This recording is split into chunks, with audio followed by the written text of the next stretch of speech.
Greetings, friends. I'm your host, Christopher O'Reilly, and I'm thrilled to welcome you to Over the Top, my new podcast celebrating the performances and life stories of musical friends, old and new.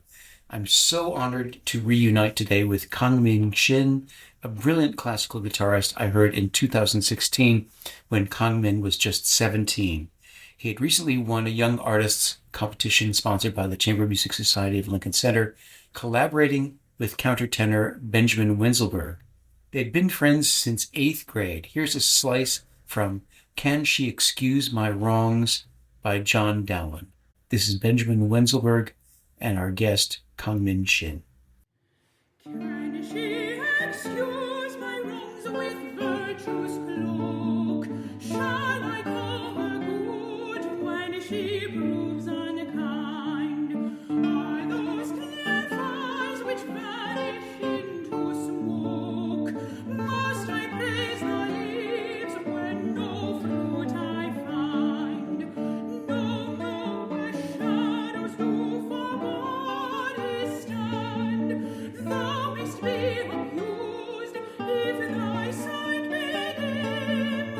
Cold love is like to words written on the sand, or to bubbles which on the water swim. Willst thou be thus abused still, seeing that she will right thee never, if thou canst not o'ercome her will, thy love will be thus fruitless ever. So beautiful, Kang Min. I remember Benji remarking back then that even though he had the text in his part, he always felt as though he could hear the text in your own playing. It's a wonderful way of expressing the kind of dedication and deep concentration that all who hear you become instantly aware of and inspired by. Tell us, Kang Min, of how you started on guitar and the unlikely path that led you to concentrate on playing at such an early age. Yeah, there's been a whole lot of events, starting from when I was very young, but I really started learning classical guitar around when I was around 9 or 10, more of a hobby thanks to my dad, who was also a classical guitar enthusiast. He mostly started teaching me so that I'll be able to play these very popular pieces like Romance and Recuerdos de la Alhambra that I could use in social occasions mostly. And so I've mostly only been practicing only around 30 minutes a day on average back then. But then came the day when I had to start thinking of where to go to middle school. And my parents found out about this national youth guitar competition in Korea, which they thought I could participate in since they offered participation awards, even if I just showed up. We had very low expectations back then. And I only knew how to play 3 solo pieces, Alhambra, Romance, and Una Limosna por el Amor de Dios, but the last of which I actually decided to enter the competition with. However, somehow, by a stroke of luck, I ended up tying in first place with another child that was aspiring to be a professional classical guitarist, only receiving the second prize because I was a year older than the competitor in the first place. And it was a remarkable result, so I literally no one, not myself, not my parents, not anyone expected it. And so I suddenly started receiving attention from the classical guitar teachers in Korea who were trying to persuade my parents to join a musical conservatory. But the problem was that in Korea, the education system worked so that I had to essentially decide what I wanted to become immediately when I entered middle school. If I decided to pick a musical path back then, I would have to give up on all of my other aspirations and studies, while if I picked academics, it would be very difficult at best for me to ever pursue music, because neither myself nor my parents ever wanted to tie down our futures just like that. We wanted to look for other options, and we found it when one of my parents' emails looking for advice in foreign countries, along with the video of my performance during the Korean National Youth Guitar Competition, reached my Juilliard Pre-College faculty, Tali Roth. To our ever-growing surprise, she actually suggested a special audition for me on August 2011 after going over the entire email for 3 days. And miraculously, I actually made it after learning 2 more pieces. Literally, I only knew how to play just 5 pieces in total when I was accepted, and really it was kind of a miracle And my humble audition performance managed to impress Tali and Kaplinski, who was then the head of the pre-college. Yes, Veda's a very good old friend, and Tali just such a wonderful teacher and wonderful human being.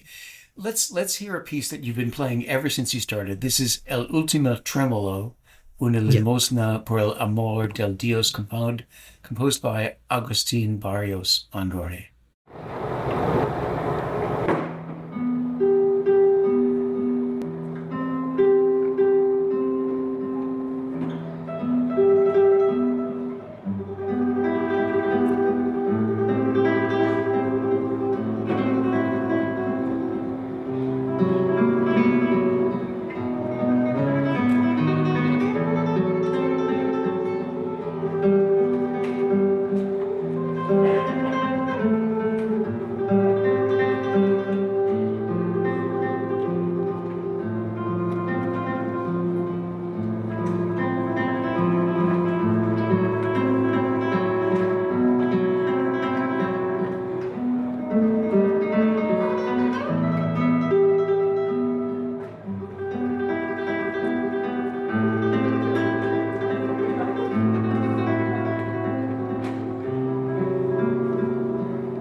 We heard El Ultimo Tremolo, composed by Agustin Barrios, played by our guest for today, Kang Min Shin. It's so gorgeous, Kang Min, and I just there's such intelligence about your playing.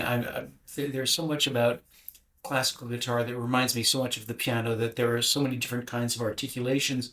I know you were now in New York on Saturdays at Juilliard Pre-College, thanks to Tali Roth and Veda Kaplinski, who runs Juilliard Prep.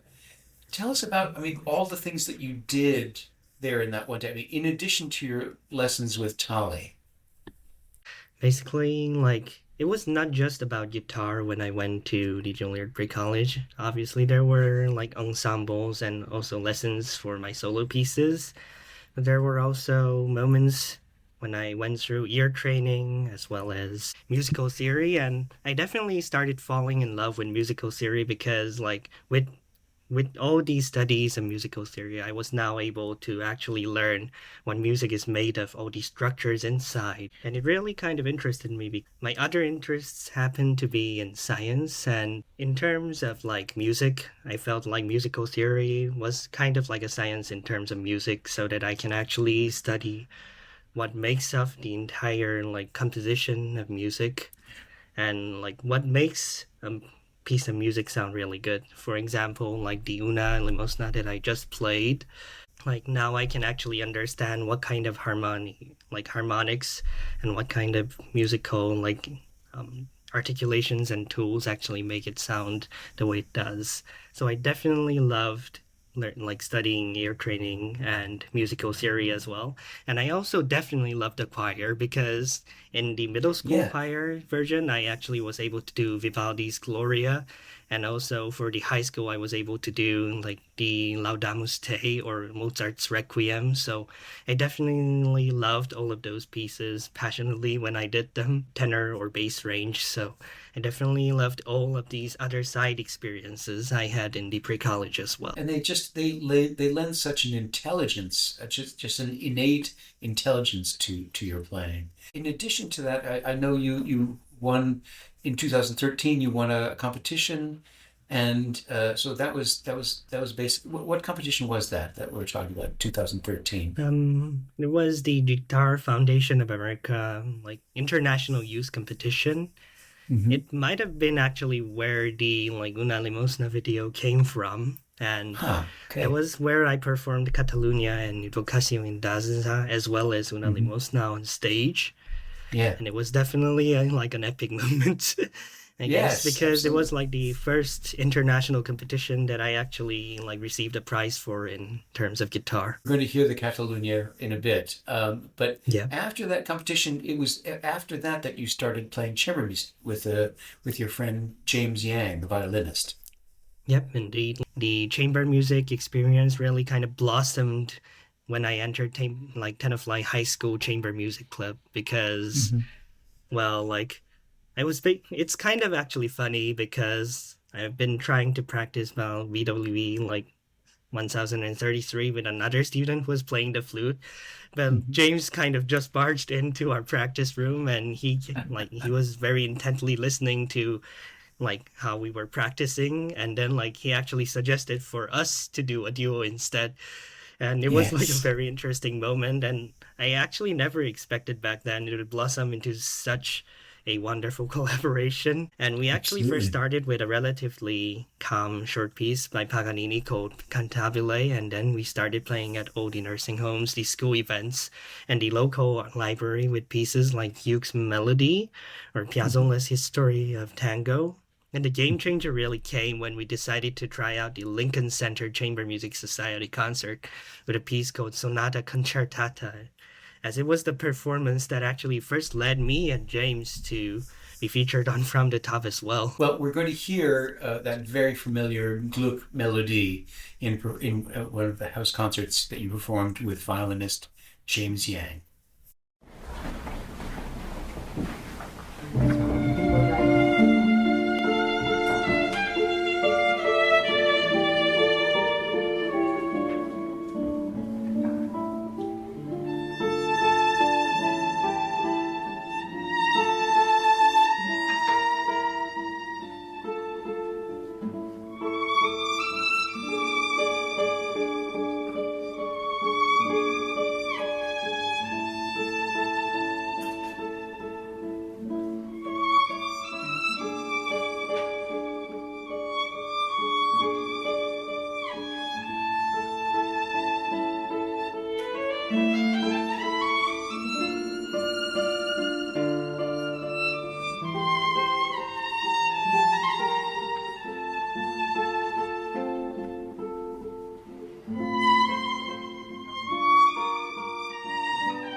Glücksmelodie, played by our guest Kang Min Shin with James Yang violin.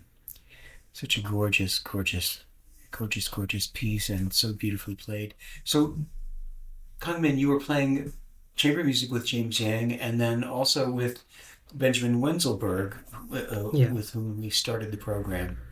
And so, and as I mentioned, you and Benjamin were friends since eighth grade, and so your new interest in chamber music, it was really quite an inspiration for you. The thing about James was actually less expected even than with my collaboration with Benjamin, because I actually didn't even like the violin before I started my collaboration with him, because it was so high pitched, and when I actually tried to play violin, it often sounded really scratchy. So I actually had the negative bias towards the instrument. But when I actually heard James playing, as with the piece that you just played a moment ago, it definitely kind of rang out to me that violin isn't what I think it is, and it's definitely capable of singing just like a voice or even like guitar as well.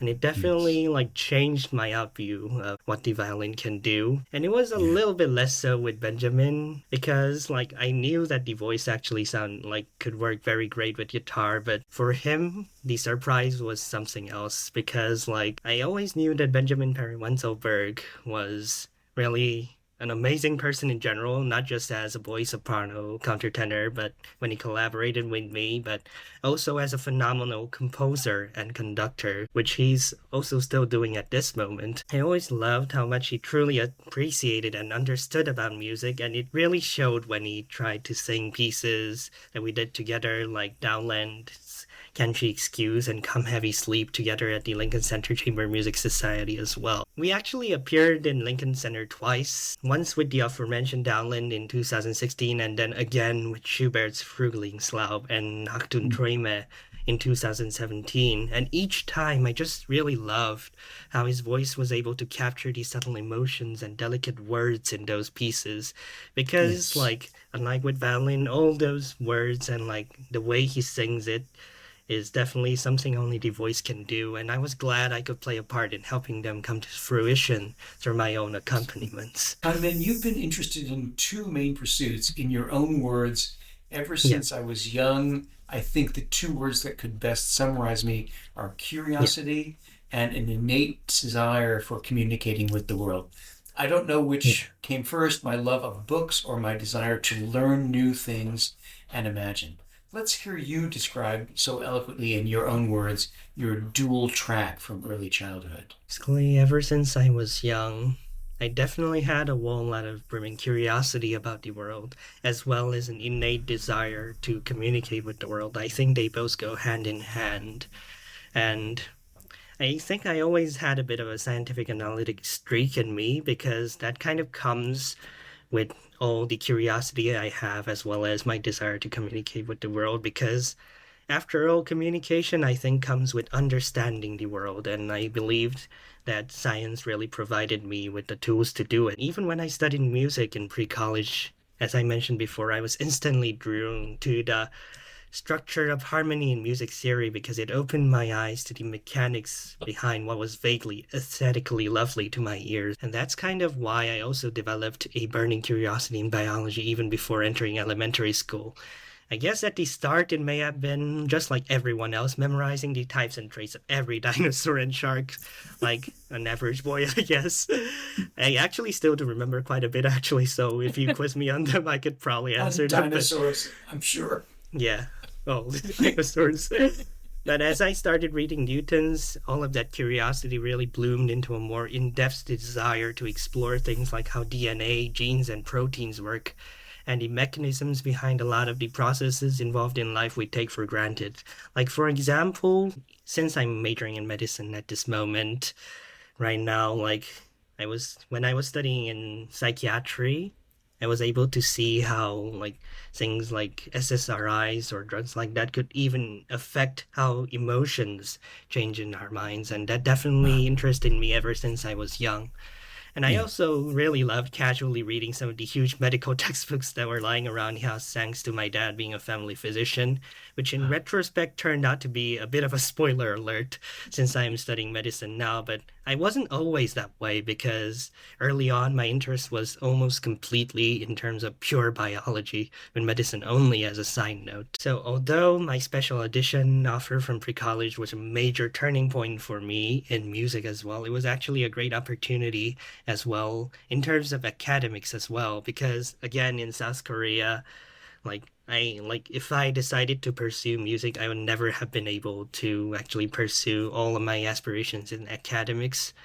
But in the US, I was able to do that through the dual program of having the Juilliard Pre-College on Saturdays, as well Yeah. as on the weekdays when I could actually study in the public schools at Tenafly NJ.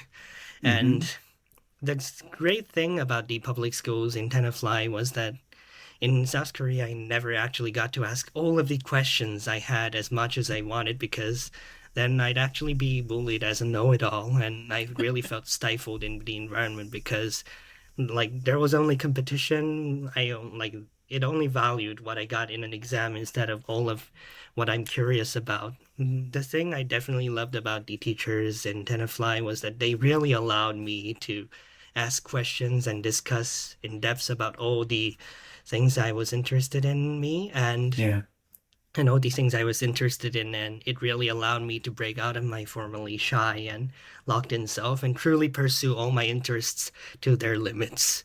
So of course, since I arrived in seventh grade, it took me a bit of adjusting, but after that, I really started to kind of burgeon, especially Yeah. since I entered high school.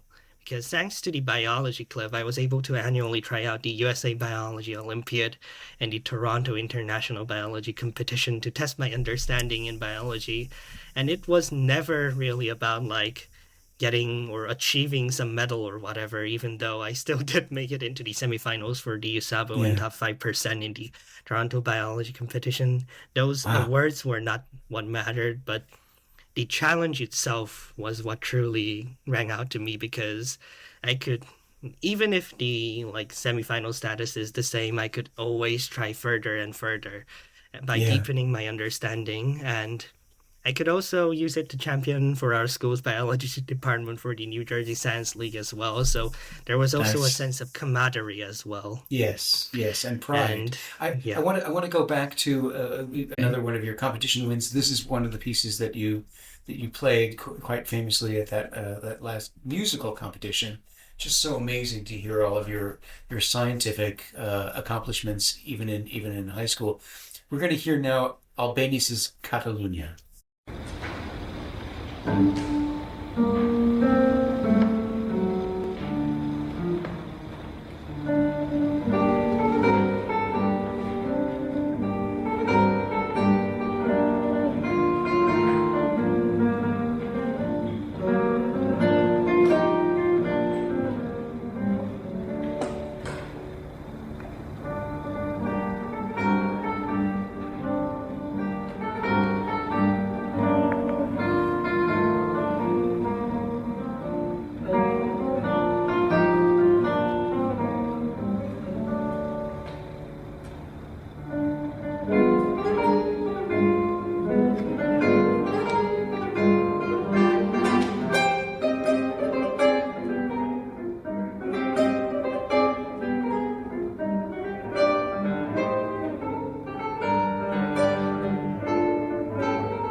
our guest Kang Min Shin performing Isaac Albéniz's Catalunya. Just reminds me every time I hear you play Kang Min, the idea that and as you speak in terms of science and in terms of music, there's such a sense not only of the events, the notes themselves, but the relationship between the notes and your innate knowledge of the structure of the piece and something that you think of first of all in terms of a Russian pedagogical idea of intonation, not just playing in tune, but the idea of projecting the truth of an interval, a very close half step, as opposed to a real palpable leap of a sixth or something.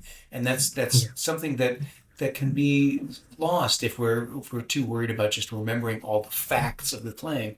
And it's something that you really project so beautifully and innately in all of your performances, and I just think it's remarkable. I mean, it's really thanks to the fact that like I really treat the music the same way I treat any kind of science or everything. Yeah. So Yeah. basically, like the earlier curiosity and the innate desire for communicating with the world applies to music as well. And for instance, when like I'm playing in Catalunya, there's a part in the middle where the bass part actually resurfaces as a sort of the like melodic part. And it's definitely an interesting part because in the parts above, there's like a very like almost a bit of a frantic dance going on top, like the but like in the bass parts there's a whole like a very grounded melody that's actually coming from the very beginning of the piece. So actually learning music theory and everything like really kind of ties into how I approach the piece and understand the piece. And at the same time, there's also the innate aspect of like listening to the notes and trying to understand what the notes represent and trying to portray them and share them with the rest of the world. And it really comes down to like its connection with my studies, because if I never really studied about like the history of Spain, for instance, as well as what Catalonia even represents in terms of like Barcelona and everything, it never would have actually been portrayed in the piece. So it all really connects together. It's not like separated at all, I believe. At least that's my belief. It wouldn't be possible without your innate curiosity about how things work and why things work. I mean, it's one thing to just say, "Oh, it's such a beautiful piece, I want to play it," but it's another thing altogether to know everything that it contributes. All the components. Yes, all the components. What the composer is trying to convey, what the sociological aspect of the time and place contribute to the piece. I loved what you were saying about your school experience in the U.S. compared to your school experience in Korea, that you were actually allowed to be a nerd. Oh, right. And you were actually appreciated and celebrated for it. Share that. When I was trying out all these biology Olympiads, for instance, I didn't really like do practice problems and stuff. I mostly kept reading the Campbell AP biology textbook and science magazines for fun. And in the US, that was actually okay because there were actually like-minded people, both in like terms of biology and like when I'm studying in class as well. And I was really allowed to be the nerd that I always wanted to be and like explore all of my curiosities to their limits, as well as ask all the questions. And I wouldn't be treated as weird even if I, for example, like actually liked the anatomy classes, for instance. In terms of anatomy, I actually did this in like around 9th grade or 10th grade where I actually did the biology courses, and I was able to do like fetal pig as well as the cat dissection anatomies, but like it wasn't just about like a morbid curiosity, but it was more about like actually learning about what kind of structures actually bring these organisms to life. And it's really the same even now, like in the medical anatomy classes. The more I dive deeper into the structures of organs of the cadaver laying before me, as well as when I actually held the once beating heart of the person who had donated the body, I actually felt a closer connection with the person than what the simple rites of like mourning in the beginning gave me, because now the person has actually allowed me to learn more and revealed more Wow. intimate things about himself. All of these like pursuits and practices, they were actually allowed in the US. They were actually allowed to blossom because, for example, there was a class called Science Research in 10th grade, and through the class, it was able to learn what research is actually about, as well as getting to design my own research topics and experiences, which would be an opportunity that South Korea would not have been able to afford me, actually. So, one of the fun experiments I actually did was trying to assess the level of sulfur dioxide pollution in the New York City Central Park by genetically analyzing the lichen species living there, after discovering that the distribution of lichen species in general is very dependent on sulfur dioxide levels due to their Wow. sensitivity to acid rain. So, like, when I come up with these ideas, for instance, I might be mocked and scorned in Korea for being a total nerd, but like in in America, there were actually like-minded teammates who were willing to take this idea seriously. And Yeah. actually, like when I came up with the idea and spearheaded the research, they really followed along very well. Really, it was thanks to their efforts that I was able to be listed as the co-author of the CMN's research competition semifinalist paper, even though Wow. I could not actually be qualified as an awardee due to my lack of citizenship at the point. And Wow. the paper also got published in the International Barcode of Life as well as the American Association for the Advancement of Science so it was definitely a major moment for me since it also allowed me and my teammates an interview from the North Jersey newspaper. The fact that I'm still a nerd really shows in the fact that I still reminisce to those days and happily think of all the improvements I could make to the research if I could go back in time and do it again. And it's really a common factor for music as well, since even as Yeah. I'm listening to pieces like Catalunya or Una Yeah. I had played before, I always think of new things that I could now perhaps implement as a more grown person and like perhaps listen to the inner voices a little bit more, and all Yes. those really kind of ties into the innate curiosity, I think. Speaking of which, let's listen to the master of musical DNA. We're going to hear you now play from Johann Sebastian Bach, the fugue from the Lute Oh, Suite in C minor, BWV 987. yep, tuned to 415, I think, Good for instead of you, the man. usual 440. Yeah. Absolutely.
extraordinary performance by our guest, Kang Min Shin, the Bach Fugue I'm from the humbled. Lute Suite in C minor, BWV 997.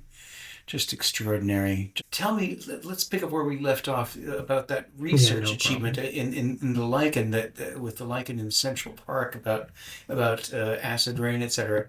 It gained you the opportunity to allow you the observership with Dr. Amaya. Basically, like, because the earlier like in research was such a success, it actually landed me an opportunity of observership with Dr. Amaya Lujambio at the Mount Sinai Icahn School of Medicine.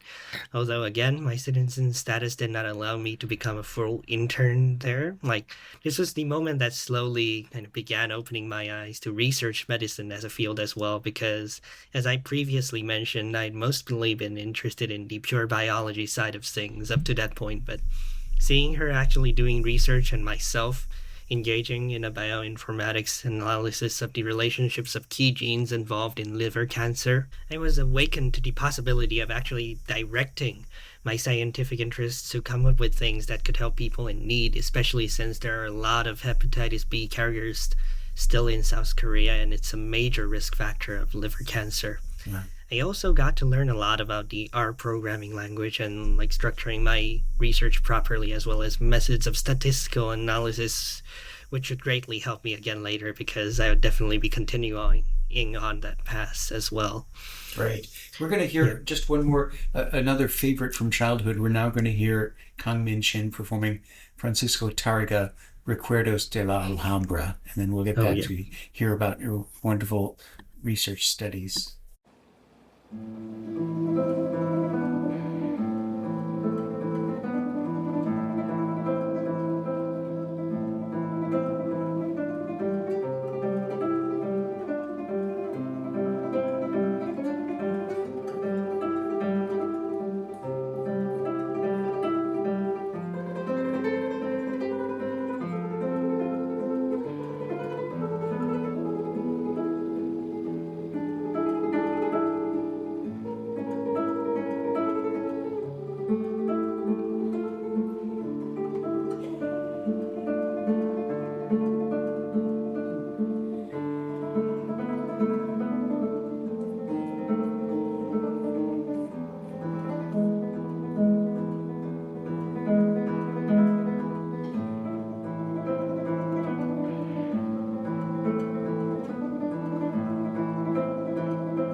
they just can't help themselves, Kang Min, and I'm coming to know a pattern in your performance that the narrative of the piece ends, which is where everybody starts clapping all of a sudden.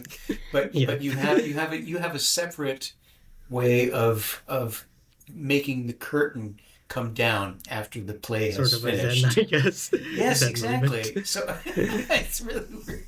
It's very idiosyncratic to you, and hopefully people will catch on. They won't believe interrupt you. And I think they are catching on. I really appreciate the selection of pieces that you decided to feature for this there's interview, so many. because So many there are wonderful many, pieces. but especially the pieces that you picked, I really feel they exemplify different aspects of me, because earlier the fugue by Bach definitely exemplified my innate desire to learn more about structure as well as exploring different possibilities. Yes. So for me, Bach, the more I listen to it and play it, it's kind of almost like mathematics in a way, because it's like this one melody, da da da da da.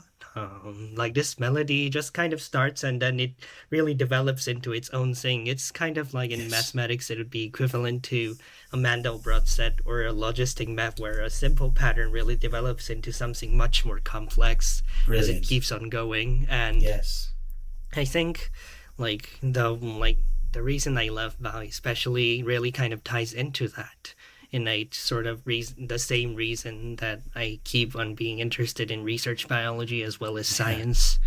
And the Recuerdos de la Alhambra that you played for me just before, it actually ties into a different aspect of me that really kind of ties into why I decided to pursue medicine ultimately. When I held the heart of the cadaver that had donated the body, I actually felt a closer connection with the person than simple rites of mourning could offer me, because I get to learn more about the person through the entire cadaver anatomy class, as well as seeing all the different structures inside him. It was an entirely different experience as well, doing clinical rounds starting from my 5th year, because in Korea the medical school lasts for 6 years, and I'm currently in my 6th year, by the way. I hope this is gonna be my last year, but all those things are kind of going on right now. So as I'm doing all these clinical rounds, I've encountered all of these patients and actually spoke with them, which kind of reminded me of when I actually had performed in the elderly nursing homes back in Cresskill and Tenafly, which was actually where that entire video of the Recuerdos de la Alhambra comes from. So I was actually playing back then for the Cresskill nursing home, if I remember correctly, and I definitely loved their kindly smiles and the very delicious cookies they gave me as well. But so the reason the patients I met reminded me of those people is that even the smallest attention sometimes, giving the patients a smile, asking them questions, being attentive to their needs, really help them kind of cope with their disease-worn bodies and their weary minds in a way. And I really saw the power that my words can have on people, as well as the gravity, as well as the amount of power that my profession gives me.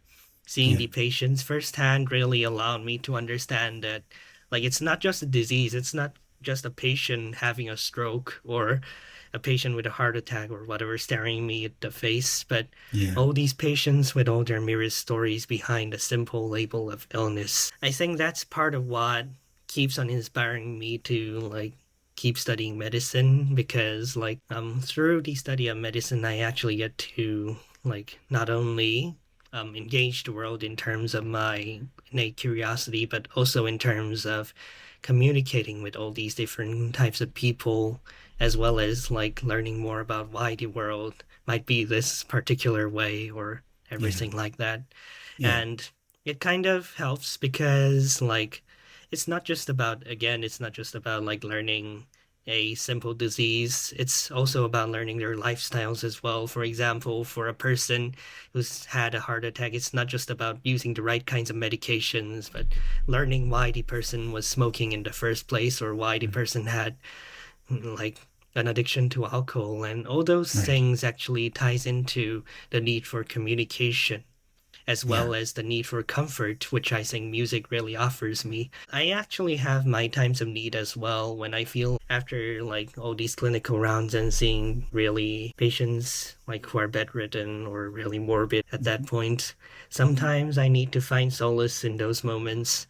And I think music, even though it's not my major at this moment and medicine is, it still provides me with that sort of comfort that I Well, can actually resort to when there's I, just a wonderful yeah. perspective, Kang Min, because as you're dealing and you're speaking now of symptoms and Yeah, illnesses, but as we're we're dealing with in music, compositions, we're also using our overall perspective, our lessons in ear training, and yeah, your vast knowledge of languages.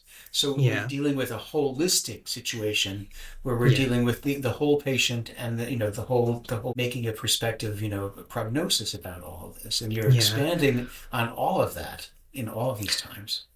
yeah. The more I seem to grow, like the more it seems like I see things more in terms of a holistic lens, both Yeah. in terms like music, whether Mhm. like for example, as I mentioned, Bach might tie into like a mathematical graph or Mandelbrot set, and at Yes. the same time, like oh, like my attitudes towards music can also kind of reflect like inside how I treat patients or like Mhm. interacted with them as well as how I study like and even in terms of my academic studies as well like because for example like one of the earlier researches I was able to do in medical school was basically a research on in terms of diabetes. It was a paper Yes. titled The Effects of Advanced Glycation End Products on the Expression of RAGEs and VEGFs in raw 260 to 64.7 macrophages. Like the technical details don't matter so much, but like I was inspired to do this research because of the apparent paradox of abnormal increase in angiogenesis in diabetic patients with retinopathy or cancers versus their Mhm. poor wound healing procedures, which would Mhm. actually imply a defect in angiogenesis in the skin. So it could only have come to pass if because of my attentiveness in the medical classes and actually being attentive to what illnesses that diabetic patients like the complications they go through like without learning all of those I could not have actually come up with this kind of research on my own. Absolutely. And so basically, like, even in designing a research like this, I think my attitude towards patients as well as all my outlook on life in general really kind of blends in together. Yes. And Yes. like this paper actually like is currently in Korean, save the abstract due to submission requirements and stuff, but I plan on translating it into English soon. And Mhm. all the graphs and pictures were also personally made through programs and stuff. And even at present, I'm actually working on a review journal on kinesins and human pathologies and their linkages together, which I'm planning to submit to an Oh, SCI excellent. level journal if I manage to successfully complete it. So I'm Absolutely. definitely still working on the dream of research medicine. Yeah. But at the same time, all of my experiences in clinical rounds is kind of conflicting me in terms of my major because like I'm still debating on whether I should go into actually treat patients versus like whether I should actually Research. just go fully into research and like Yeah. studies of pathology and stuff. And Yes. it's really kind of like an ongoing debate in my mind, I guess. Yeah. Yeah. An epic life in progress. I Before guess we say so if goodbye you to our call it. honored guest, physician and guitarist Kang Min Shin, let's hear one more of his extraordinary performances. We're going to hear Manuel Ponce, the Sonata Number 3, the Allegro Moderato movement.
Manuel Ponce, Sonata Number 3. We heard the Allegro Moderato movement performed by our wonderful guest, Kang Min Shin. Kang Min, you are as brilliant a writer as you are a research scientist and guitarist. You shared with me some of your creative writing, which runs the gamut of the fantastical and confessional, exploring darkness and light in every moment. Do you have plans to publish your written work or share it online? I actually have some plans, but I'll have to look into new avenues in order to do it. Yeah. But I'm glad you mentioned it. And just voluminous and very so creative and so fantastical. Yeah. I think everything really is kind of connected. All the languages I got the opportunity to learn, like Korean, English, Chinese, and a bit of French and Japanese that I actually aim to expand on subsequent years if I get the chance. All of those things kind of tie into my experimentations with languages as well, which is kind of what kickstarted all of the writings that I have done in the first place, all the creating and creative endeavors. And the thing about writing is that when I'm writing something, I keep trying to explore the things that I can't actually express in terms of writing. So I'm trying to find a way to express things through the pauses in terms of music, the silences. Amazing. And I think it really kind of ties into the whole show, don't tell aspect of writing. And as I'm experimenting with writing as well, I think it kind of also ties into what I do with music as well. Because in terms of music, you can't really see colors and a painting when you're doing music. But at the same time, whenever I do a piece like Manuel Ponce's Sonata Number 3, I always picture some sort of painting where there are different sceneries and different watermark colors, as well as oil paintings. So it kind of really seems to tie into the way I play the piece as well, as well as how I color the piece. At this point, I'd really like to thank my parents especially for allowing me to develop all of these curiosities and all my sensitivities as well, because really it's thanks to their great efforts that I was able to pursue all of my dreams up to now. And I'm especially thankful that they nurtured my sensitivity, because after all, I think both in terms of writing or music or even in terms of science research, I think there really needs to be something to be curious about or something to portray in order to actually do it, because otherwise it's really a meaningless gesture. So for other musical people who are aspiring to be musicians as well as doing it as a hobby, I would kind of like to suggest experiencing a lot of things in life, because it's definitely different having experienced certain things compared to not having experienced them, as for example love or the kind of sadness you might feel when you look out of the window on a very dark night and look below to see the abyss greeting you from below. And all of those sensitivities definitely tie into how you play music or how you approach life in general, in every way. So our experience. Yeah, definitely. I think I would suggest to embiggen, although I know that embiggen isn't a real word, real word, but I would still the message still holds that I would love people to broaden their experiences and also be sensitive to all the different experiences in general, because it's very different, just looking at the sun and saying, oh yeah, it's just a normal sunny day, versus, oh, the warm breeze is caressing my cheeks so softly, and the soft wind is almost whispering in my ear. Those kinds of things are being sensitive to the minute details in each experiences would definitely help enrich the kinds of music that you do, as well as the kinds of writing or kinds of anything really that you do, in my opinion. So I definitely kind of leave that as a note to the world, I guess. Very, very eloquently said. To broaden our experience of every moment, to really make every moment an enriched, an informed one. I'm so in awe of all of your accomplishments and so excited about what's to come in your young, brilliant life. Kang Min, sharing it with us. So appreciate it. I'm definitely honored that you decided to feature me here in the first place. Such a pleasure. Because I really consider myself to be humble, like small creature crawling through like the eddies of life. And I'm just honored that you appreciate me so much. Well, you're an inspiration to us all, Kang Min. I'm No so thrilled we problem. got to speak. And so everybody can see what performances you have, and those are performances yet to come. They go to Kang Min Shin at YouTube. On YouTube would be a good place. Yeah. Very good. Thank you, Kang Min. We're so grateful to you, and all the best. And I hope we get to hear from you again soon. Thank you so much. Thank you as well, Mr. Thank you. O'Reilly. Thank you. And thank you, Over the Top listeners, for joining me today. Also, special thanks to Joel Dallow, host of the Cello Sherpa podcast, for the encouragement and expertise I needed to take my own show into the podcast realm. I hope you'll join me again soon for Over the Top.